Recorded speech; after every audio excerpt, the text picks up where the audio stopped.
ഒമാനിലെ പ്രവാസി മലയാളികൾക്ക് ആവേശമായി മസ്കറ്റ് കേരളോത്സവം. വിവിധ കലാരൂപങ്ങൾ കോർത്തിണക്കി നാട്ടുത്സവം പോലെയാണ് 3 ദിവസത്തെ ആഘോഷമൊരുക്കിയത്.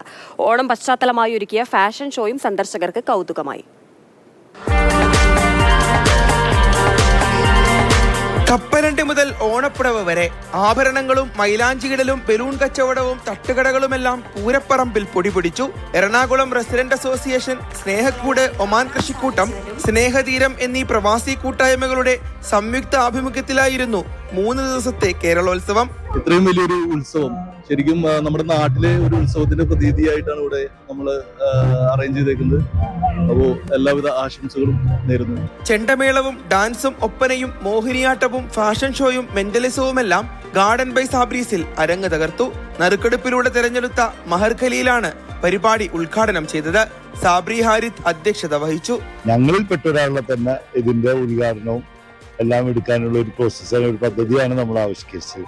അതുപ്രകാരം ലക്കി ഡ്രോ പോലെ എടുത്തതാണ്. ദ സെലിബ്രിറ്റി ചൂസൻ, അവരുടെ പേര് മിസസ് മെഹർ ഖലീൽ.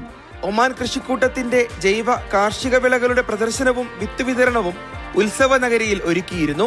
ഒമാനിലെ മലയാളികളുടെ ഓണാഘോഷത്തിന് തിരികൊളുത്തിയാണ് കേരളോത്സവം സമാപിച്ചത്. കേരള ഫെസ്റ്റിവലുമായി ബന്ധപ്പെട്ടുകൊണ്ട് ഒമാനിൽ അറിയപ്പെടുന്ന കലാകാരന്മാരെ അണിനിർത്തിക്കൊണ്ട് ഒരുപാട് പരിപാടികളാണ് നമ്മളിവിടെ സംഘടിപ്പിച്ചിരിക്കുന്നത്.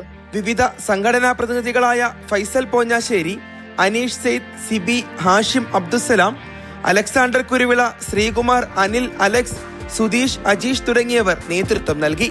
Faisal Muhammad, Mathrubhumi news, Muscat.